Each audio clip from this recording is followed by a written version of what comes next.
Heidi here with Kiddos Corral, and I hope y'all do not mind this little bit of a different setting for filming this video. I have had a really bad back and I'm just trying to stay comfortable as possible, and so I'm in my chair in the living room and I have my coffee here next to me and my water here. So what I want to talk to you guys about is something that I have been hit up about recently, about doing a video on maybe some of my tips for being a good mom.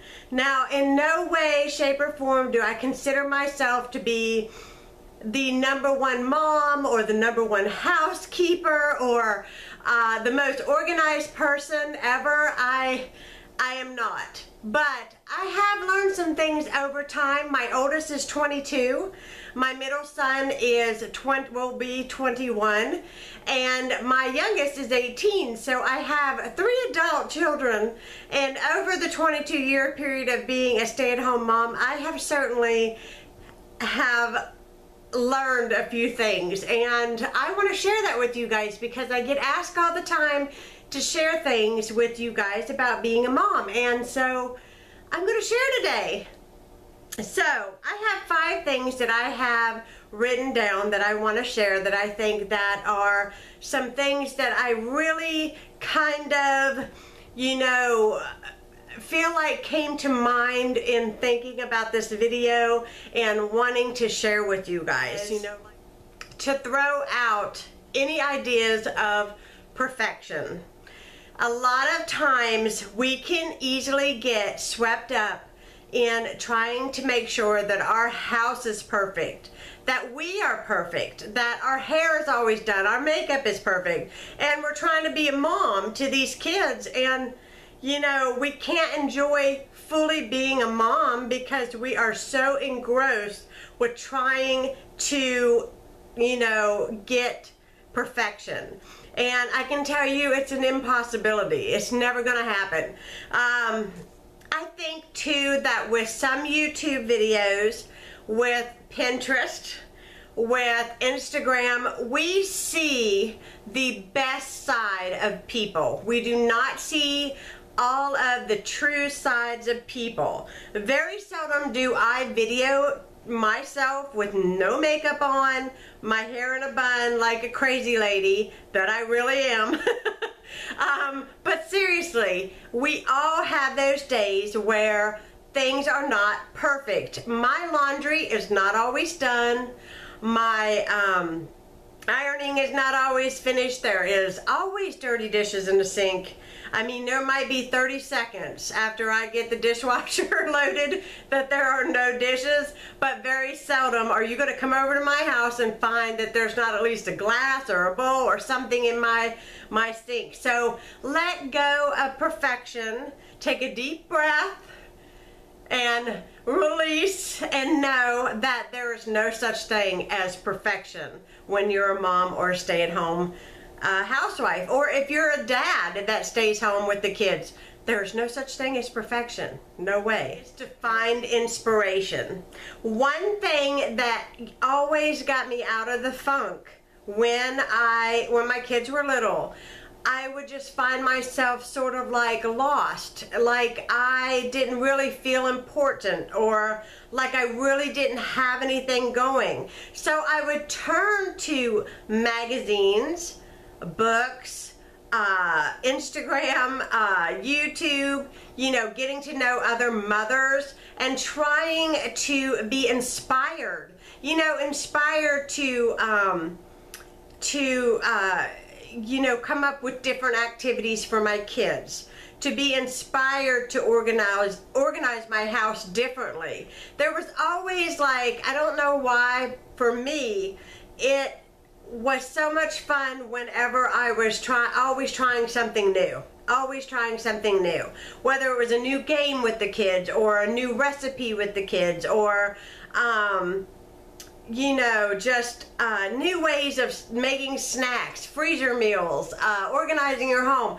Always stay inspired. And that is one thing that really drew me to YouTube a long time ago, is that I was looking for inspiration, and YouTube is a fantastic place to be inspired and to, you know what your interests are. If it's gardening, look up gardening. Find some new things you can do. If it's painting, look that up. You know, always stay inspired.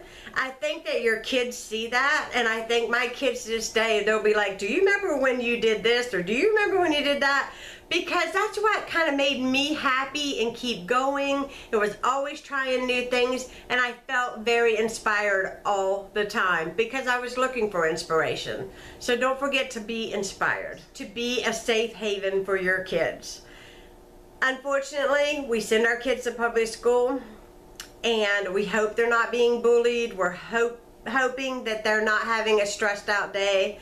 My kids went to public school up until my oldest was in 7th grade, but I always felt like I learned this when I was little, because one day, and my mom probably doesn't even know this, but one day I had the most horrible day at school. It was like the nightmare day that a kid could have, and I was bullied from the time I got on the school bus to the time I got off the school bus, and I just could not wait for that day to end. I was so stressed, I was so miserable, and it was like one of those days where you couldn't let anybody see you get upset, or let anybody see you cry, and I had all that bottled up inside of me kind of thing.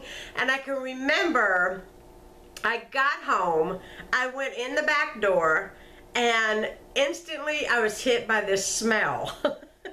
And it was my mom making my favorite meal, which was always her homemade meatball sandwiches, meatball hoagies, and homemade french fries, and I could smell the french fries.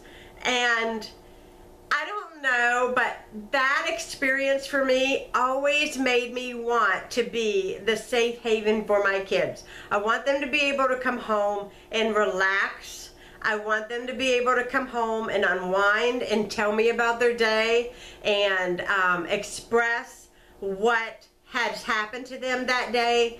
And so I tell my friends all the time, I really think that's so important that parents be a safe haven for their kids. Let them know that they can tell you what's going on at school, because I think that sometimes, you know, I'm a mom of boys, and I think sometimes boys are sort of categorized separate as far as emotions, like girls. Like girls are very emotional, and they seem to verbally voice themselves, when boys, being a mom of boys anyways, my boys, maybe not your boys, but my boys tend to bottle things up a lot more instead of voicing what's really going on. And so I feel like it is so important that we allow them to know this is a place of happiness. Your home is a place to be safe, and your home is for you to come in and be okay after you've had a really rough day. And it could just be a typical bad day at school. You know, bad grade, you know, somebody made fun of you because your shirt wasn't cool, whatever. But let your home be a safe haven for them to come home to. Hugs and kisses.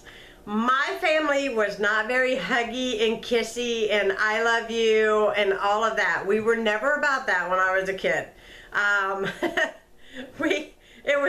It was very seldom that I heard I love you, and it's still very seldom that I hear I love you, and it's even hard for me to even get it out to my parents, especially because they don't ever say it. Like, they don't say it first, so it's hard to be the first one to say it. I don't know if that makes any sense, but anyway, I just want to say, I always made it a point to be very huggy and kissy with my kids. Like, you know, I love you, son, have a good day. I love you, you know, hug, you know, good to see you. Now it's good to see you because now they come home and visit me. But I always do that. And I even had more emphasis of how important that was when my son Dylan was diagnosed with leukemia in 2012. And you always think as a parent that you are going to be the first to go. Like, you are going to be the first to die. And I know this is a subject that is not a fun subject, but I was faced with the possibility of losing my son and him going before me, and it was so unfair. But I realized from that experience, and because he never even had a sniffle or a cold or anything wrong with him, and these things can happen so quickly and take over, and it is so important that we hug and tell our children that we love them, because we are never promised tomorrow. And I think that it also goes to our children. They need to tell their parents that they love them, because obviously we don't know what tomorrow will hold. But always be huggy and kissy. And I'm not saying huggy and kissy, but you know what I mean. Always tell your kids that you love them. Always stop for the moments.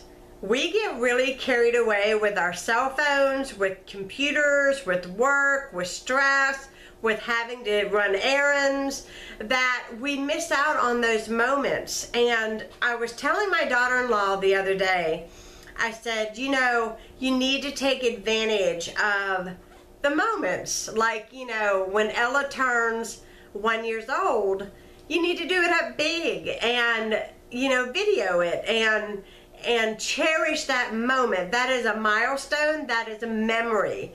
And I always did that with photographs with my kids. I've got tons and tons and tons of photographs. I wish that YouTube was around back in the day, because I would have went crazy with video and my kids, because I feel like it is so important to have those memories. And I'm so envious of other YouTubers that have that, or are taking advantage of that privilege, because honestly, you only get once when they're little, and then you forget all the little things, and it would be nice to be able to go back and watch those moments. But always cherish the moments. You know, like if your kid is playing with Play-Doh, sit down with them for 10-15 minutes, play with them, talk with them, and make a relationship with them and cherish that moment. Because later in life, even your child is going to say, you remember that time when you just dropped everything and we went and got a coffee and we went to the park and sat on the bench and just watched